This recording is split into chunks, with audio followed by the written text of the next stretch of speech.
ആകാശവാണി. നമസ്കാരം. വാർത്തകൾ വായിക്കുന്നത് നരേന്ദ്രമോഹൻ.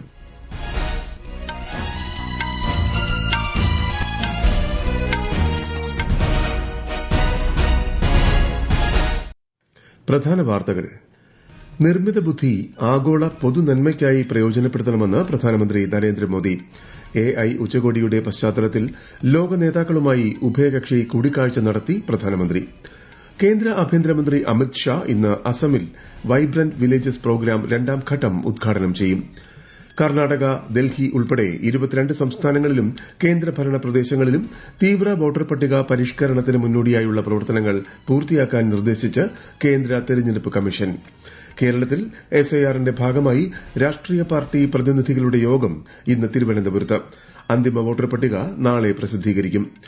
സമുദ്ര സുരക്ഷാ മേഖലയിൽ ലോകരാഷ്ട്രങ്ങൾ ഇന്ത്യയെ വിശ്വസ്ത പങ്കാളിയായി കാണുന്നതിന്റെ തെളിവാണ് മിലൻ നാവികസേനാ അഭ്യാസത്തിന്റെ 13ാം പതിപ്പെന്ന് രാജ്യരക്ഷാമന്ത്രി രാജ്നാഥ് സിംഗ്.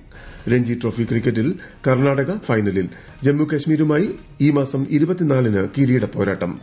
വാർത്തകൾ വിശദമായി. ഇന്ത്യ AI ഇംപാക്ട് ഉച്ചകോടി ന്യൂഡൽഹിയിലെ ഭാരത് മണ്ഡപത്തിൽ പുരോഗമിക്കുന്നു. ഉച്ചകോടിയുടെ 5ാം ദിവസമായ ഇന്ന് ആഗോള AI രംഗവുമായി ബന്ധപ്പെട്ട് നേതാക്കളുടെ പ്രഖ്യാപനമുണ്ടാകും. GPAIയുടെ ഉന്നതതല കൌൺസിൽ യോഗവും നടക്കും. ഉച്ചകോടിയുടെ ഭാഗമായുള്ള AI ഇംപാക്ട് എക്സ്പോ നാളെ വരെ നീട്ടിയിട്ടുണ്ട്. നിർമ്മിത ബുദ്ധി ആഗോള പൊതുനന്മയ്ക്കായി പ്രയോജനപ്പെടുത്തണമെന്ന് പ്രധാനമന്ത്രി നരേന്ദ്രമോദി. ന്യൂഡൽഹിയിലെ ഭാരത് മണ്ഡപത്തിൽ ഇന്ത്യ AI ഇംപാക്ട് ഉച്ചകോടിയെ അഭിസംബോധന ചെയ്യുകയായിരുന്നു അദ്ദേഹം. നിർമ്മിത ബുദ്ധിയെ ജനാധിപത്യവൽക്കരിക്കണമെന്നും ഉൾച്ചേർക്കലിനും ശാക്തീകരണത്തിനുമുള്ള ഉപകരണമായി AI മാറണമെന്നും പ്രധാനമന്ത്രി പറഞ്ഞു. ലോകത്തിൽ ഏറ്റവും കൂടുതൽ സാങ്കേതിക പ്രതിഭകളുള്ളത് ഇന്ത്യയിലാണെന്നും പ്രധാനമന്ത്രി അഭിപ്രായപ്പെട്ടു.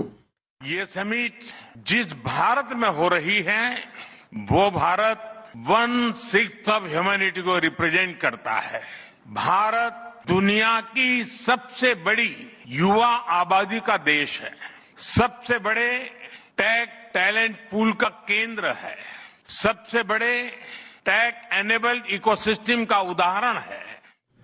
AI ഉച്ചകോടിയുടെ ഭാഗമായി പ്രധാനമന്ത്രി അബുദാബി കിരീടാവകാശി Sheikh Khalid bin Mohammed bin Zayed Al Nahyan ഉൾപ്പെടെയുള്ള ലോക നേതാക്കളുമായി ഉഭയകക്ഷി കൂടിക്കാഴ്ചകൾ നടത്തി.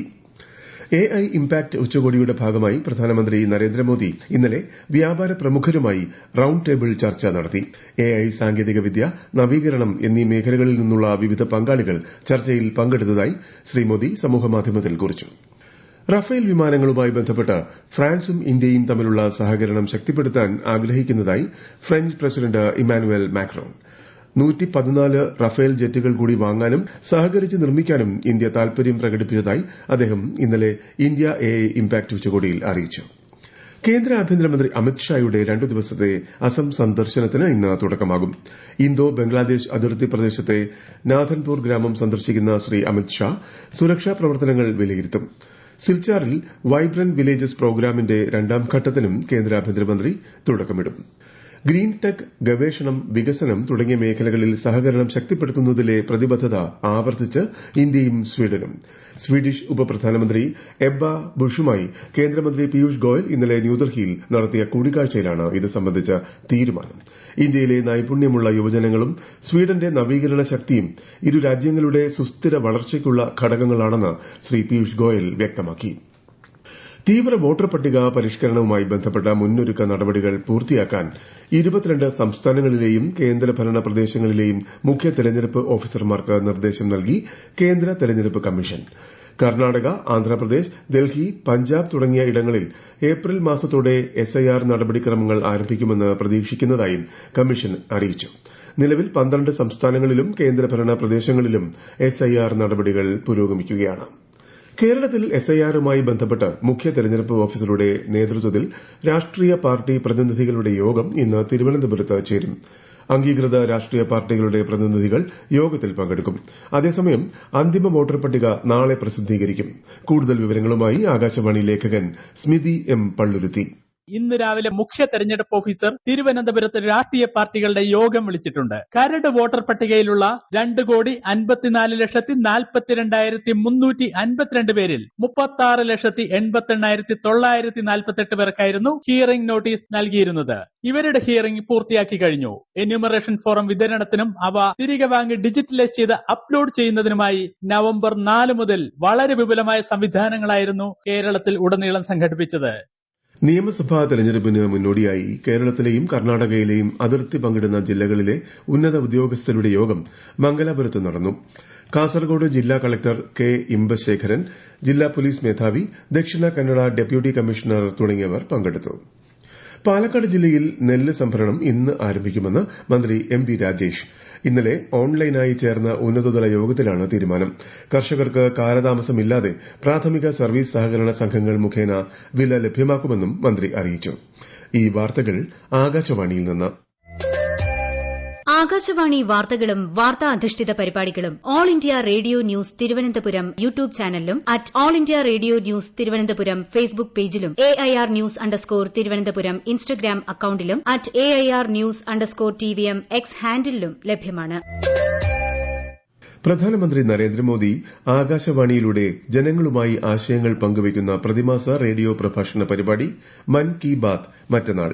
പരിപാടിയുടെ 131ാം പതിപ്പാണ് ഇത്.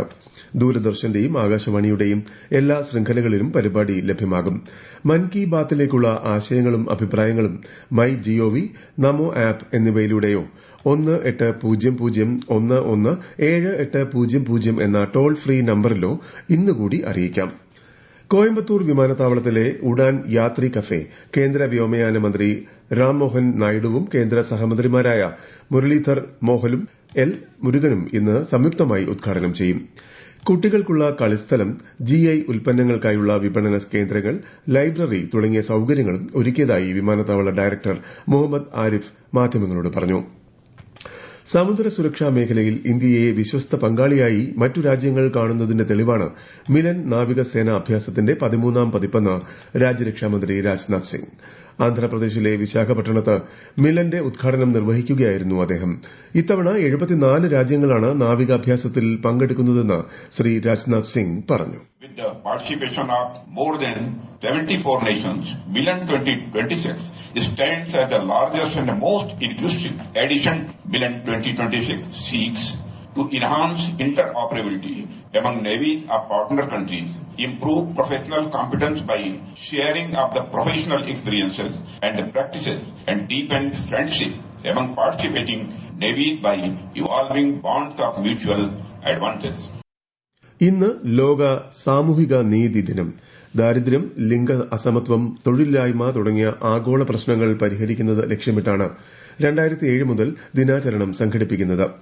നാഷണൽ ലോ യൂണിവേഴ്സിറ്റിയുമായി സഹകരിച്ച് സാമൂഹിക നീതി ശാക്തീകരണ മന്ത്രാലയം ഇന്ന് പ്രത്യേക പരിപാടികൾ സംഘടിപ്പിക്കും. 11 വർഷത്തിന് ശേഷം കർണാടക രഞ്ജി ട്രോഫി ക്രിക്കറ്റ് ഫൈനലിൽ ലക്നൌവിൽ ഉത്തരാഖണ്ഡിനെതിരെ നടന്ന 2ാം സെമി ഫൈനൽ സമനിലയിൽ പിരിയുകയായിരുന്നു. 1ാം ഇന്നിംഗ്സ് ലീഡ് ആണ് കർണാടകയെ ഫൈനലിൽ എത്തിച്ചത്. ഈ മാസം 24-ന് ഹുബ്ലി ക്രിക്കറ്റ് ഗ്രൌണ്ടിൽ നടക്കുന്ന ഫൈനലിൽ കർണാടക ജമ്മുകശ്മീരിനെ നേരിടും. ഗസയിൽ ശാശ്വത സമാധാനം പുനഃസ്ഥാപിക്കുന്നതും മേഖലയുടെ പുനർനിർമ്മാണവും ലക്ഷ്യമിട്ട് രൂപീകരിച്ച ബോർഡ് ഓഫ് പീസിന്റെ ആദ്യ യോഗം വാഷിംഗ്ടൺ ഡിസിയിൽ സമാപിച്ചു.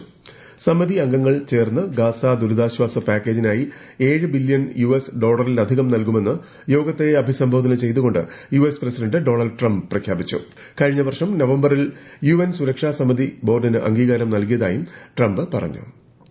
ആണവ കരാറുമായി ബന്ധപ്പെട്ട് അമേരിക്കയുമായി 15 ദിവസത്തിനുള്ളിൽ ധാരണയിലെത്തണമെന്ന് ഇറാനോട് നിർദ്ദേശിച്ച് പ്രസിഡന്റ് ഡൊണാൾഡ് ട്രംപ്. കരാറിലെത്താൻ കഴിഞ്ഞില്ലെങ്കിൽ അത് ഇറാന് ദോഷകരമായി തീരുമെന്ന് ബോർഡ് ഓഫ് പീസ് ഉദ്ഘാടന യോഗത്തിനു ശേഷം ട്രംപ് മാധ്യമങ്ങളോട് വ്യക്തമാക്കി. പ്രധാന വാർത്തകൾ വീണ്ടും. നിർമ്മിത ബുദ്ധി ആഗോള പൊതുനന്മയ്ക്കായി പ്രയോജനപ്പെടുത്തണമെന്ന് പ്രധാനമന്ത്രി നരേന്ദ്രമോദി. AI ഉച്ചകോടിയുടെ പശ്ചാത്തലത്തിൽ ലോക നേതാക്കളുമായി ഉഭയകക്ഷി കൂടിക്കാഴ്ച നടത്തി പ്രധാനമന്ത്രി. കേന്ദ്ര ആഭ്യന്തരമന്ത്രി അമിത്ഷാ ഇന്ന് അസമിൽ വൈബ്രന്റ് വില്ലേജസ് പ്രോഗ്രാം രണ്ടാം ഘട്ടം ഉദ്ഘാടനം ചെയ്യും. കർണാടക, ഡൽഹി ഉൾപ്പെടെ 22 സംസ്ഥാനങ്ങളിലും കേന്ദ്രഭരണ പ്രദേശങ്ങളിലും തീവ്ര വോട്ടർ പട്ടിക പരിഷ്കരണത്തിന് മുന്നോടിയായുള്ള പ്രവർത്തനങ്ങൾ പൂർത്തിയാക്കാൻ നിർദ്ദേശിച്ച് കേന്ദ്ര തെരഞ്ഞെടുപ്പ് കമ്മീഷൻ. കേരളത്തിൽ എസ്ഐആറിന്റെ ഭാഗമായി രാഷ്ട്രീയ പാർട്ടി പ്രതിനിധികളുടെ യോഗം ഇന്ന് തിരുവനന്തപുരത്ത്. അന്തിമ വോട്ടർ പട്ടിക നാളെ പ്രസിദ്ധീകരിക്കും. സമുദ്ര സുരക്ഷാ മേഖലയിൽ ലോകരാഷ്ട്രങ്ങൾ ഇന്ത്യയെ വിശ്വസ്ത പങ്കാളിയായി കാണുന്നതിന് തെളിവാണ് മിലൻ നാവികസേനാ അഭ്യാസത്തിന്റെ 13ാം പതിപ്പെന്ന് രാജ്യരക്ഷാമന്ത്രി രാജ്നാഥ് സിംഗ്. രഞ്ജി ട്രോഫി ക്രിക്കറ്റിൽ കർണാടക ഫൈനലിൽ ജമ്മുകശ്മീരുമായി ഈ മാസം 24-ന് കിരീട പോരാട്ടം. വാർത്തകൾ കഴിഞ്ഞു. അടുത്ത വാർത്താ പ്രക്ഷേപണം 11 മണിക്ക്.